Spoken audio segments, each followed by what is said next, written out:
this out there for Lady Burston at the same time. Remember what you were just telling the men. It's not just a bag, it's an investment, right? Yes, it is. It's an investment. I'm telling you, in most investment platforms, if you go online and look up about the Birkin bag being an investment, many people will be in agreement with you, telling you that that is a great investment for the future. That particular bag right there, definitely. So, you know, that, but anyway, Pastor Clay, I know we got you sweating. You can get insurance on that, Pastor Clay. You can get it. Say it again. Well, you can get insurance. And I have insurance on everything. Really? I have jewelry, pocketbooks, my shoes. I think you're supposed to have insurance on everything. And that's something else we need to have a program on. Because if you can't have insurance on everything, the body of Christ need to have insurance on themselves. So that's something, that's a whole nother show. But that's Toya, a whole nother show. That's a whole nother show. How did you start your business as a stylist? And is it a call of ministry? Oh, that's a great question. So I actually stumbled here. I didn't ask to be here. I just fell into this industry. Wow. And I do believe that it is a call on my life because from the time that I have been born, you know, my mother, I guess I would say that it's my mother's fault because she invested, you know, those timeless pieces. We dressed up for church and I would put my own twist on it. I got tired of looking like the rest of the girls on Easter with the big fluffy socks and the cute dresses and the matching bonnet hats or whatever, but I would put my own twist on it. And she would get mad. You know, the people at the church, I used to belong to a very traditional Pentecostal church, and they would be like, oh my God, what does she do now? You know, so I actually, you know, fashion has always been a part of my life. I just ended up stumbling into this industry based off the fact where people keep asking me, you know, where can I get this from? Where can I get that from? And how do you think this look? And how do you think that look? And so I made it out of a business. One year, my girlfriend, her mother-in-law passed away, and I asked her, what can I do for you? And she was like, you know what, can you help me find my mother-in-law something to wear for her final viewing? And I was like, nah, I'm not dressing the dead.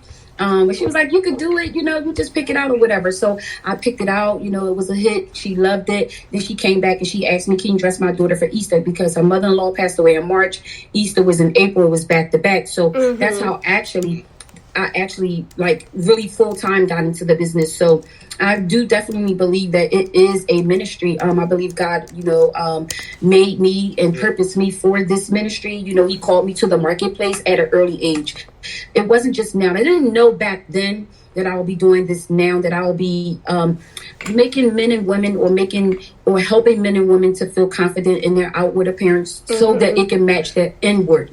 A lot of times we go to church and we dress up the outward, but our inside is a mess. We go to church and we shout over, you know, that thing. We might come to church and we might feel good off of the emotion, but we go home a mess. So in this ministry, in the marketplace, you know, I talk to men and women that don't even come to church. And sometimes when I hear their testimonies and I hear their story, I'm like, you're just not confident, but you need the confidence, you know, to take over your life so that you can become confident again, so that you can get your self-esteem back. A lot of times women go through traumatic experiences, weight loss, they gain weight, then they lose weight, gain weight. So they want to elevate their look, so they lose their self-esteem along the way.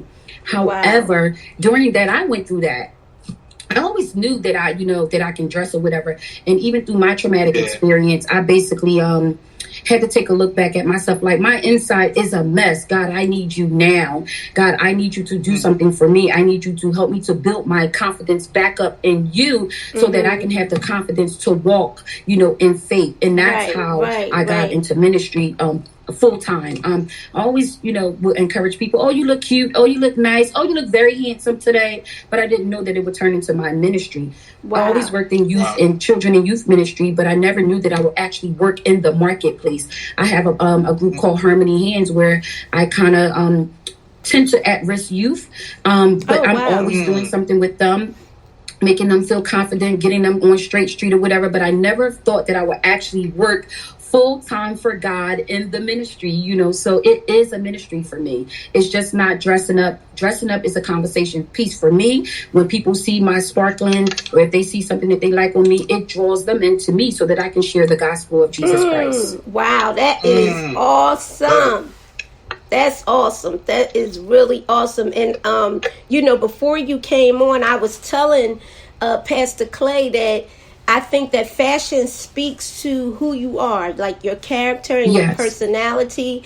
And so today's fashion for believers is so different. And I also was telling Pastor Clay that, I think that fashion should dictate or tell the occasion or the event or where you're going, right? So you don't wear clothes to bed, you wear pajamas to bed, right? Because know pajamas are for bedtime. Or so if you work for a company and they make you wear a uniform, you wear that particular uniform. But today we've gotten really lax as it relates to church. We don't do our Sunday best anymore, right? So we don't wear our Sunday best anymore. Like some of us come as if we're going to the park, or if, to a barbecue, or, before our fashion spoke to the fact that if you were dressed up on Sunday, and you might not even was going to church, but if you were dressed up on a Sunday, people automatically assumed, oh, she went to, or he went to church today, because being dressed in a dress or a suit and tie on a Sunday, it always spoke to the fact that that was the day for church. But today, because we've had to, go through issues of people didn't want to come to church because they didn't have certain clothing to wear. And I don't know how that ever got into the hearts of people, because this is about Christ. It's not about whether people have the particular outfit that somebody else has to wear. You know what I'm saying?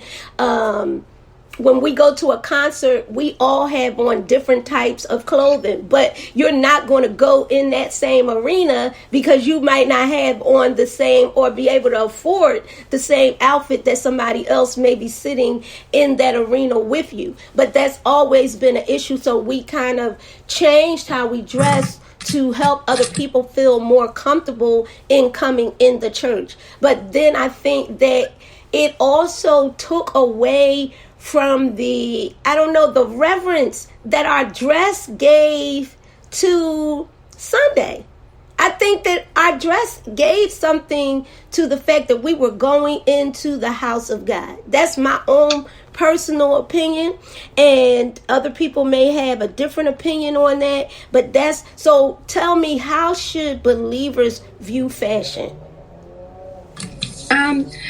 You made a very good valid point, but however, to speak to the millennials that may be on this this viewing this live right now and may come back and view this live, sometimes the narrative of dressing in your Sunday's best, can be very pressure. I know, like me, my mom always made sure that I had like a dress on, stockings and fluffy socks and all of that. And then when I grew up, I made sure that I put on my Sunday's best, but my Sunday's best might not be your Sunday's best today. Sometimes, when I'm just speaking for me, and that was your opinion. So I'm speaking for me. So in the marketplace, we're running into a lot of more young people. They want to come to church, but they might say, oh, I don't have the best or whatever. So they're saying wear whatever you have. I really feel like if you have, your best is your best, my best is my best. But sometimes coming to church today, when we dress all the way up, I feel like that gets in the way of worship.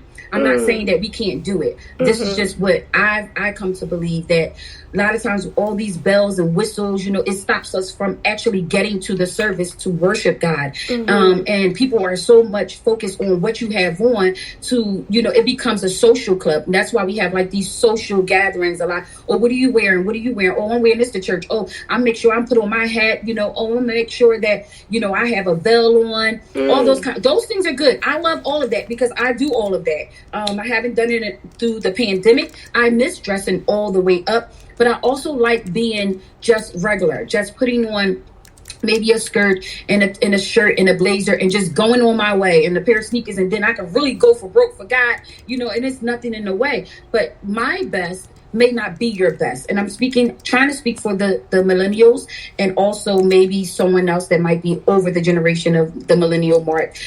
Your best is not my best. So whatever my best is, don't judge me for what my best is. If you want to dress all the way up with all the bells and whistles on, suit and tie, skirt, sequin, all of that, that's your prerogative. But what I can say is, when you go to church, make sure that your heart is pure. When you go to worship, make sure that your heart is pure and you coming to worship God to get what you need for the week that's to come, and your clothing and your attire is not in the way. And I also feel like sometimes, we put emphasis on put on your Sunday's best. But what is Sunday's best? Sometimes people don't know what Sunday's best is. Right. You know what I'm saying? I was brought up and I was taught what Sunday's best is. But today people don't know what Sunday's best is, because we changed the narrative of what dressing all the way up is, or Sunday. What should I wear on Saturday if you worship on Sabbath, or if you worship on a Sunday?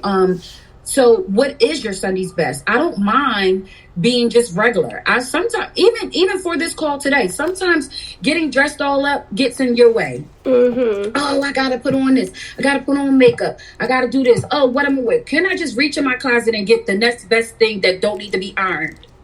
And go and worship God in a corporate setting. Right. That's me. That's how I feel. And sometimes when you're dressing all the way up all the time, people expect you not to have a bad day. So let me just go in here and just grab me a pair of jeans, grab me a shirt, or grab me a jean skirt, whatever way, whatever your heart desire is to go to church, and just go to church. That's how I feel right now. Now, I always didn't feel like that, but for the level of worship and my relationship with Christ now, I'm just going.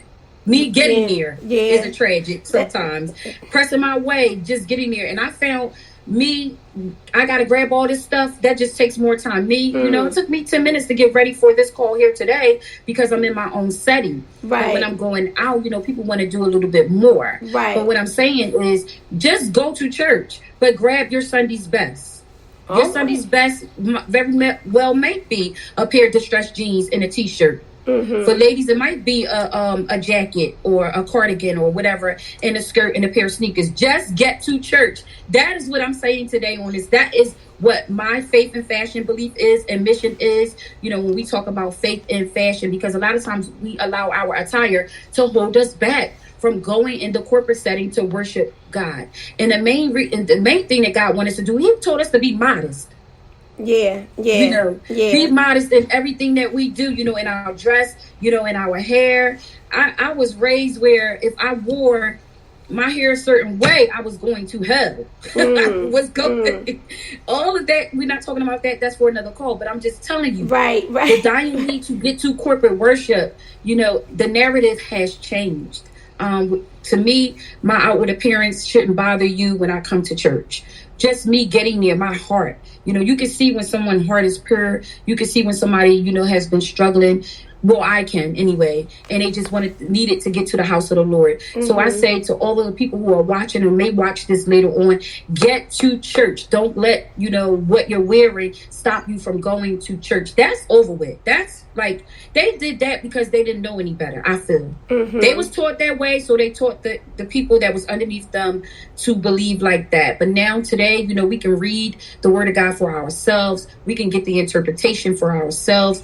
We can get God's wisdom for ourselves. We don't need anybody to really tell us to dress in modesty, because it's right there in the Word of God. And for all the new converts, ask someone. Don't be afraid. What is modest apparel? What is Sunday's best? Right. Sometimes you don't know because you never asked. Right. Or the teaching. People don't even teach what is modest apparel anymore. Right. In churches. Right. Call me. I'll help you.